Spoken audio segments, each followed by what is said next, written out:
Dear viewers, wherever you are, hello and welcome to this new episode of your program, Love Spectra. The love of one's country, the love of one's land, the love of one's culture. These are all very important types of love. But as much as we love our lands, our cultures, and our countries, many times we're forced to abandon them and leave or actually flee because of the, oppression, because of ethnocide, because of genocide. And sometimes we are trying to find a better life for ourselves and our children. When a person immigrates from their country of origin to the new country or their adoptive country, they usually face a culture shock and they face new obstacles and impediments on the way because of new traditions, new customs, new way of life in general. Many see that a new immigrant is really between the hammer and the anvil. The new immigrant has to choose between either fully melting and fully immersing himself in the new culture and thereby abandoning and deserting his old customs and traditions. The other option is to create a self-made silo, ethnic silo that is, or a self-made ghetto, and live forever in a self-made diaspora. So are these the only two choices there for a new immigrant? Well, maybe yes, and maybe not. To shed more light on this issue, I'm really delighted to be accompanied today by my very special guest, Mohammed El-Shahawi. Mohammed El-Shahawi is a career coach and he is also a management consultant. Mohammed, hello and welcome to the program. Hello, Mohammed. It's always nice to be with you, and thanks for having me in your show. Yeah. Thank you very much. The pleasure is all mine. And to start off, usually when people talk about immigration, they academically or usually talk about 5 different phases. The fifth one, which is counterculture shock, which is when you go back to your own country of origin, you start feeling homesickness towards your new adoptive country. But that's not really our concern here. Our concern is more the 4 first stages. So the first stage is the honeymoon phase. You have this euphoria of exploring everything new, new tastes, new colors, new places, new customs, new costumes, etc., etc. You're more like a tourist.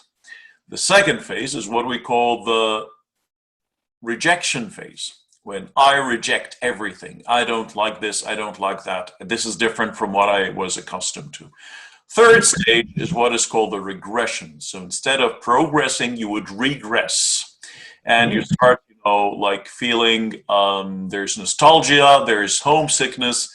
You start saying that you always see the grass greener on the other side, as the saying goes. So your land was sort of a utopia, your land of origin was a utopia, and you're living in hell in your new adoptive country. And you start remembering only the good and concentrating on the bad. The fourth stage is the stage of at ease, feeling at ease at last. The problem with the second stage, which we call like the rejection or the culture shock, and the third stage, which is the regression, is that it can leave a scar, a permanent mark on you, because it can lead you to leave and abandon your dream and go back to your country of origin. So physically and mentally. The other bigger problem is to live like a stranger forever in your self-made ghetto and silo in the new adoptive country. You're here with your body, but not with your heart and mind. Yeah. So, first of all, do you agree with this analysis? Do you agree with the classic division of the different stages of immigration? Just say yes or no from at the beginning. Yeah, actually, I do agree with this description for the phases that the immigrants or any immigrants pass through. And this is part of the basic knowledge or training many institutes give to new immigrants to different places around the world. But yeah, I agree. I mean, I like the description. It's very classical. It's very comprehensive. But I have some like comments on it. Absolutely, absolutely. Yeah. So, starting off with the first stage, um, the honeymoon stage. So, I'm a new immigrant in a new land, in a new place. Everything is new, but I'm enjoying myself as a tourist, and there is this euphoria where I have to get, like my health card, get maybe look for a gynecologist because my wife is pregnant, and get a driver's license. And I feel that I'm jumping over hurdles. So I feel so proud of myself. I got Yeah. my driver's license. I opened a bank account, this and that. Um, but is it the right tactic, really, for a new immigrant to really think like a tourist in a land where they plan to live the rest of their life in? Well, I don't think that there's like a standard formula or recipe or like reaction from immigrants toward the new experience that they are going through, which is immigration. Muhammad, immigration, in my opinion, very simple English language is like a plant that has been taken away from its original soil to be implanted somewhere else in a new soil. So it depends on many factors. How would this be successful? So it depends on the nature. How old is this plant? I mean, it depends on the size. How strong it is this plant? It depends on the many biological factors. Actually, I choose this example or metaphor because we are like a live objects. We are plants. I mean, we are a human being, and taking us from our original homeland is not an easy experience. I believe it's very hard. Even with the honeymoon, even with the feel of proud and success at the beginning, still this experience is very deep and it's gonna impact many aspects of our personality, our life, and our family, of course. So, being an immigrant is a good chance. Actually, it's an opportunity. Few people around the world, or maybe actually not very few nowadays, it's like an increasing number of immigration around the world. Like having this opportunity to know more about themselves first and acquire new knowledge about the world around them. And part of this is going through the classical curve of immigration, which you have just explained. And thanks for explaining this, because this is very important for everyone to know what exactly he's gonna go through. Mm. But it's not just describing the phases. It's more to know deeply about what good actions do you need to do when you go or when you move from phase to another. Absolutely. What and where are the resources that can help you to pass smoothly or with less casualties or less losses from phase to phase. That's the important thing. Or actually, this is my comment about this classical phase of describing the phases of, the classical curve about describing the phases of immigration.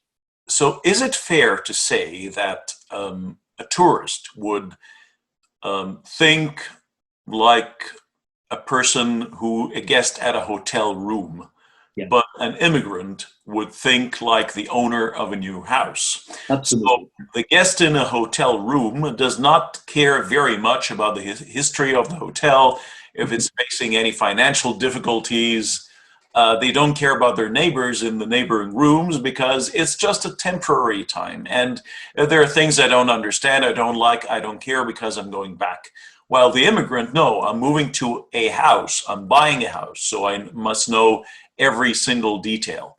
So, do you think the basic mistake here is to think like a guest in a hotel room while you're actually at your home or at your Absolutely. new home? Yeah, I agree with this so much. I mean, this is something that immigrants need to be aware of, especially during the first phase, the honeymoon. I mean, for me, for example, I like when I'm a tourist, when I'm visiting new countries, I like to go to where ordinary people live, and more than being like in a luxury hotels or something. It happens once that when I was in London, that, oh, actually in a city in the north of England called Harrogate, that I realized that this hotel, where in one of the rooms here in this hotel, where Agatha Christie wrote one of her famous novels, and that was a scary thing for me. So not all the tourists like to be like living in hotels. Some like having this passion to go in the streets and the to the areas where ordinary people live.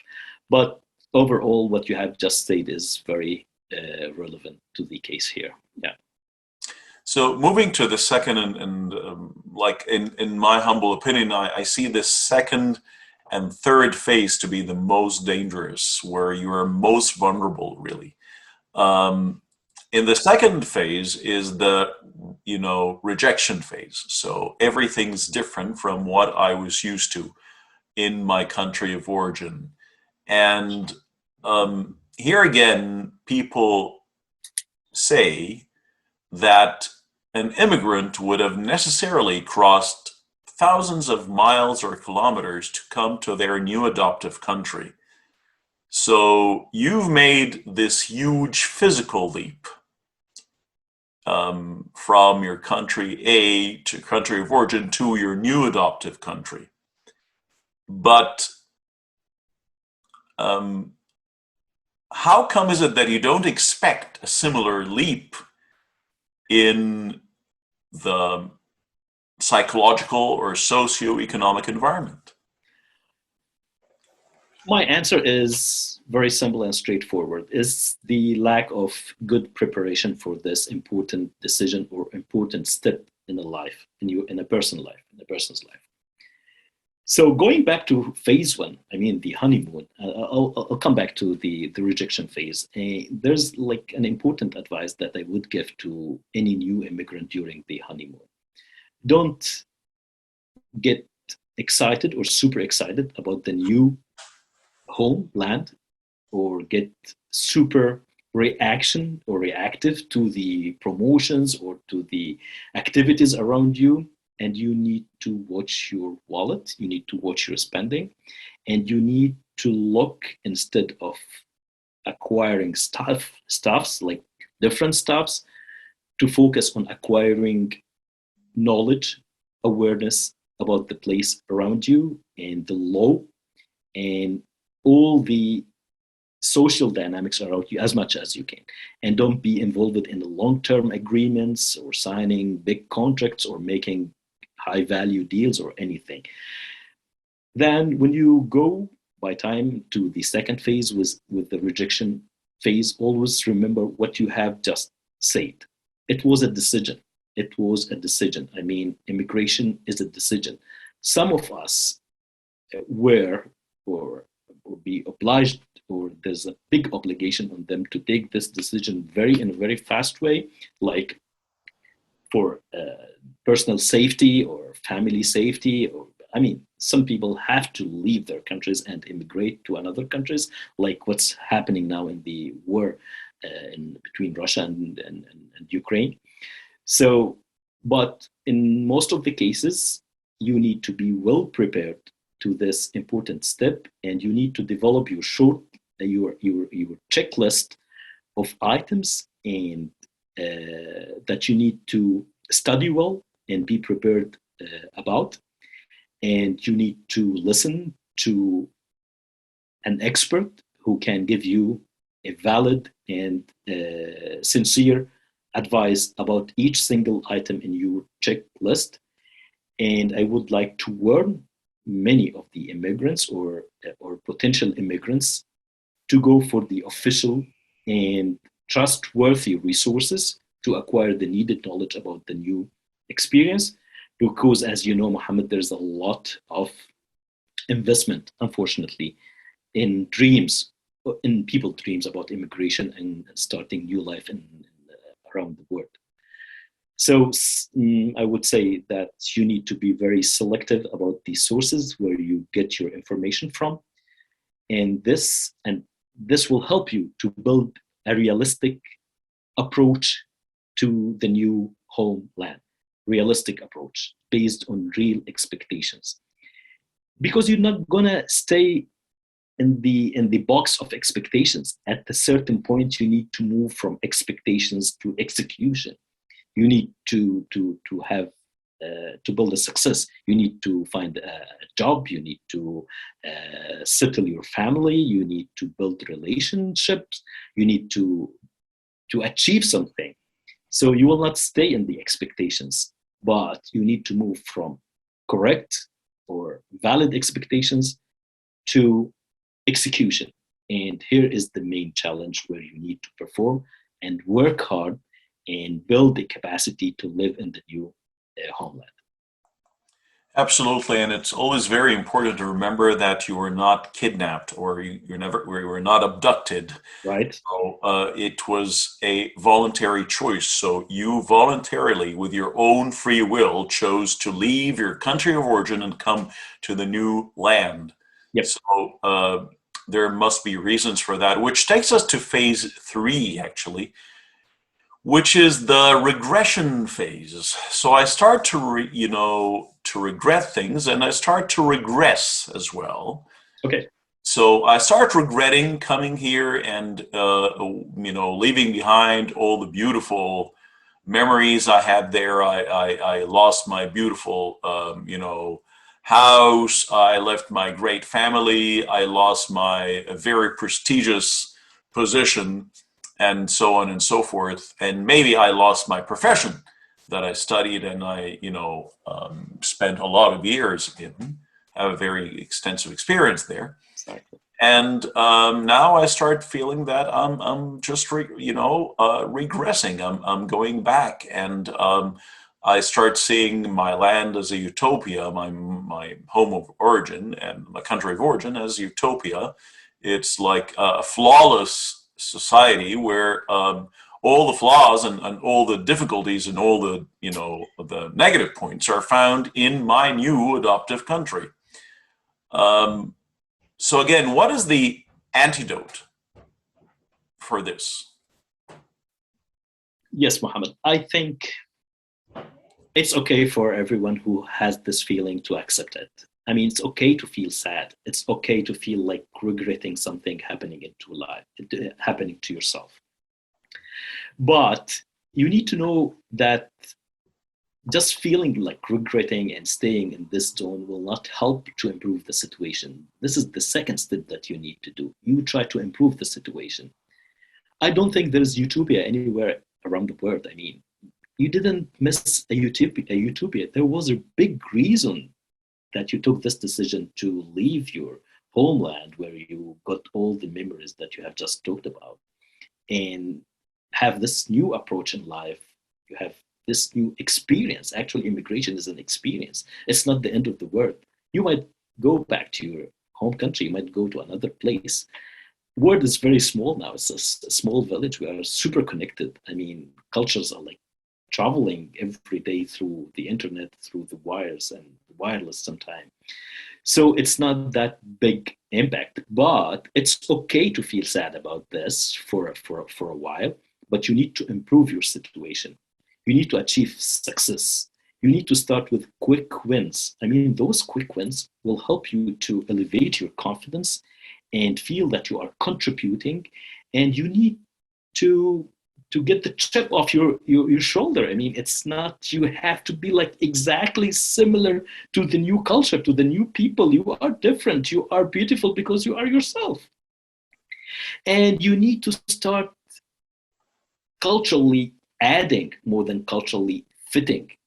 I mean, you can't change your color of skin. You can't change the color of your eyes. You can't change you. I mean, I even struggling with choosing the right English word to express myself because I'm not a native English speaker. I wrote a book in English, but I still have this is a challenge.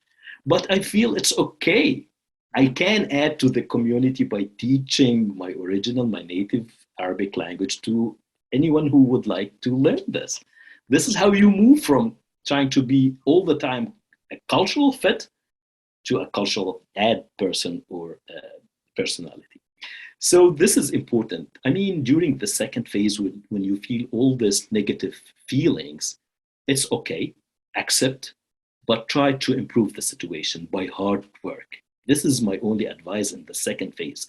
Work hard, learn, educate yourself, go through new jobs. If there is no chance to do the same job that you did before in your homeland, explore new opportunity. Have you heard about transferable skills? I mean, if you are like you used to be like the biggest sales manager in the world. I mean, salespeople, salesmanship, you can transfer this to education or to media.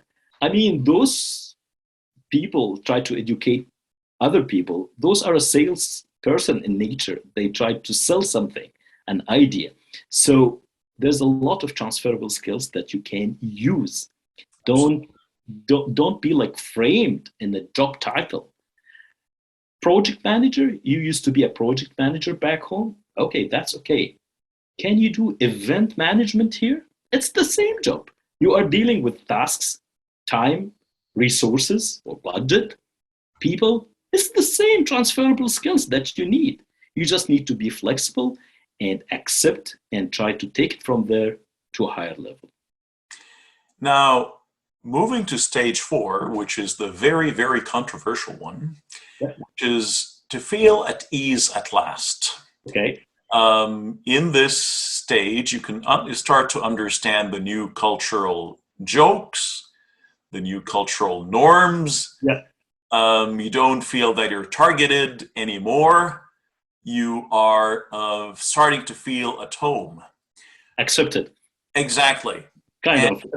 And to do that, many people start pointing fingers and accusing you that you have totally dissolved in the melting pot. You've totally melted. So you are no longer yourself at all. And or you have downgraded yourself. So the first part is that you've totally melted, you've totally dissolved, and you just mixed and your great values with very foreign and very negative or values that can really jeopardize what you already had. And the other thing, if you move to a lateral career, or you considered a career shift because of transferable skills, you are someone who is a traitor and you betrayed your culture, and at the same time you downgraded yourself in the professional field. How do you answer to these allegations? Okay. So, well, I mean, I'm not seeing this discussion like frequently, but it's there. It's there. I know what you are talking about, especially when people look at you or like checking on you in a way or another, and they start seeing you like you used to be a doctor, you are not anymore working as a doctor, or now you are like having some struggles talking in your native language, and maybe the form of you or your family like changing the way you are dressing, the way you are talking, the way you are eating. And I know what you are talking about, this kind of comments, this kind of negative feedback coming to you. And I really don't care about this. I really don't care about this. because it's all about values. I mean, what exactly do you believe in? What exactly do you value more? Do you value the work, the value of work, the value of feeding your family, or just the formality, or you value the titles and stuff? If you value being like a free person and responsible person, and you stand up for your responsibility and bring food and opportunities and medication and to help your family, is this your family? Is this value your value? If this your value, so you shouldn't care about those comments. I know it's like sometimes negative and you don't like it, but who cares about this? Let's think tactics versus strategic, or tactful versus strategic thinking. So changing a career or accepting a new offer is just a tactic on the way. The strategic thing is to be successful.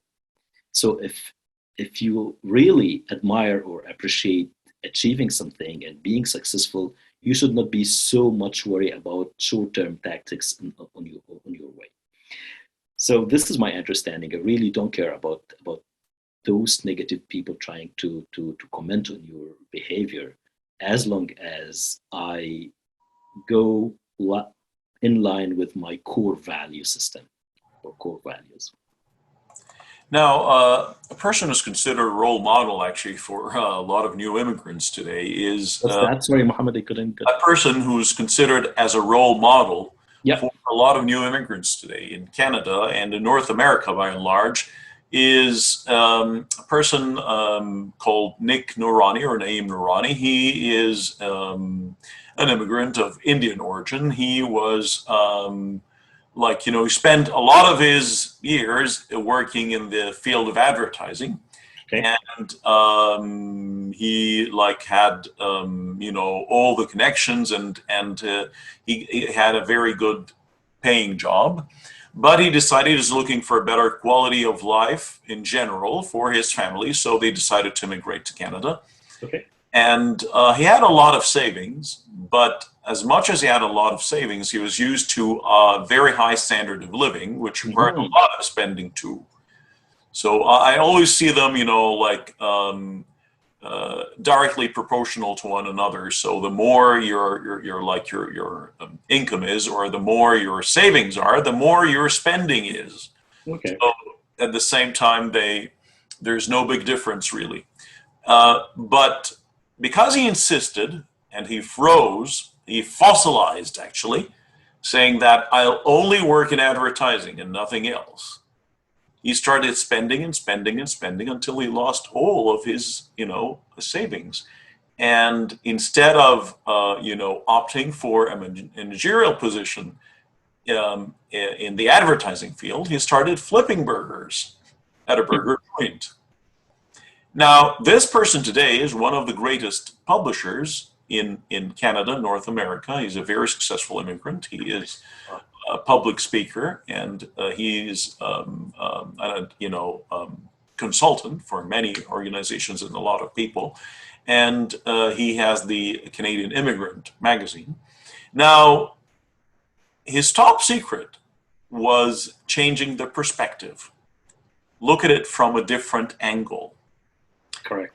Because, here again, in many cultures, it's a taboo, it's a shame that your son would go to work if you're well off. Mm-hmm. But here, children start working at the age of 15 or 16, and they have no shame at all.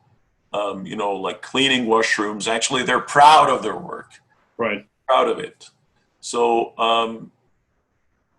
how valid do you think is Nick Noorani's analysis here to change the perspective or to see it from a different angle?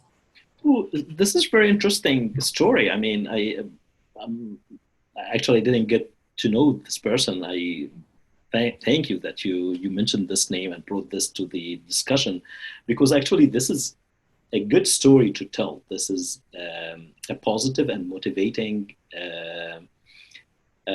shift in life, and because it all starts from your paradigm shifting. I mean, when you start have this paradigm shift, it happens in reality. What I really loved about this story is the resilience, Muhammad. Resilience is important. Immigration is not a piece of cake. It's not a game you are watching. It's not easy. It's very tough. It's very hard. It's physically exhausting. It's mentally exhausting. It's financially. It's emotionally. It's everything.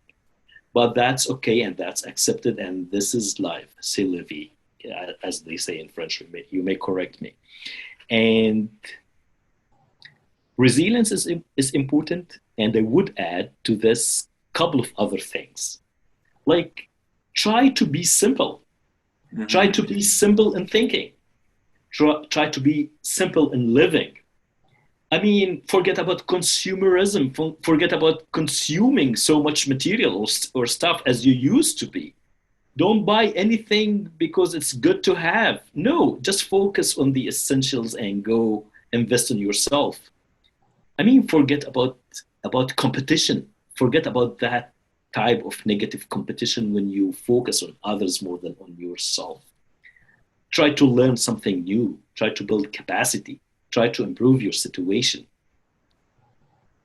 And you need to accept being incomplete.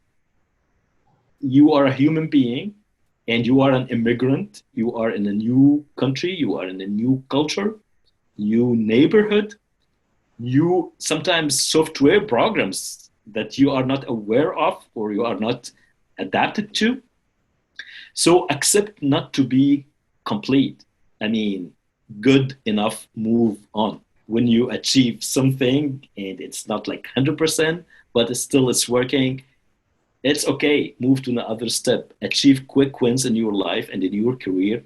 Then you take it from there upward and to more successful life. And it's phases. You have just described the curve. You are now in a phase. It's tough. It's hard. You are depressed. You are not as much as productive or successful as you used to, but it's just a phase. You're going to pass it and you're going to learn new. It's not just the knowledge, it's the knowledge and the ability. You're going to learn new skills in your life and you are going to use this to achieve what you want in the future. At the end of this interview, Mohammed, I really can't thank you enough for this very fruitful discussion and for all of the great tips that you gave to our dear viewers here. It's always a pleasure having you with us and really looking forward to having you time and again as a valuable guest in our program. It's my pleasure, Mohammed. Thanks for having me. It's always a pleasure. Thank you very much. And dear viewers, if we were to wrap it up here and come to a conclusion, really grit, resolve, and resilience. This is your antidote really against any obstacle in the world. Not only immigration, it's the only way that can always, enable you to have the capacity and the ability and to jump over different hurdles, different obstacles, different impediments that might arise in your way, in your path. Again, always remember you immigrated for a reason. Don't forget that. Don't forget that. Again, loving your new adoptive country does not mean hating your country of origin. You always love your mom, but you love your wife too.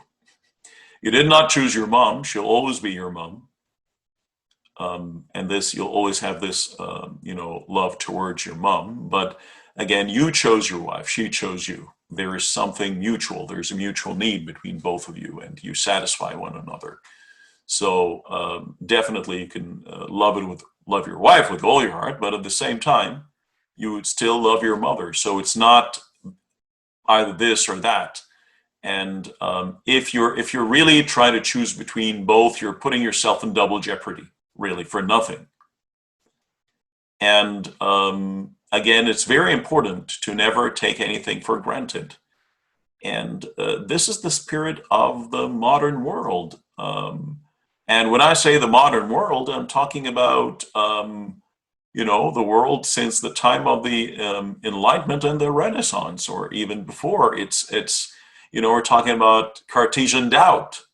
I think, therefore I am. So scientific thinking. Never take anything for granted, no matter and I would give everyone the benefit of the doubt. I'm not saying that anyone is intentionally trying to fool you, but they're telling you from their own experience, which might be a couple of years older, or like 10 years older, or they have different skills than you are as well. Their ability to cope with things and endure things is very different than yours. So you always should check every kind of information and always resort to credible sources, and make the best out of your resources. So poverty it's not defined as lack of resources, but as lack of proper allocation of resources. So it's not that you don't have what it takes. It's you're not able to utilize what you already have towards your final goal and your final destiny. Dear viewers, thank you very much for watching. Until we meet again, please take very good care.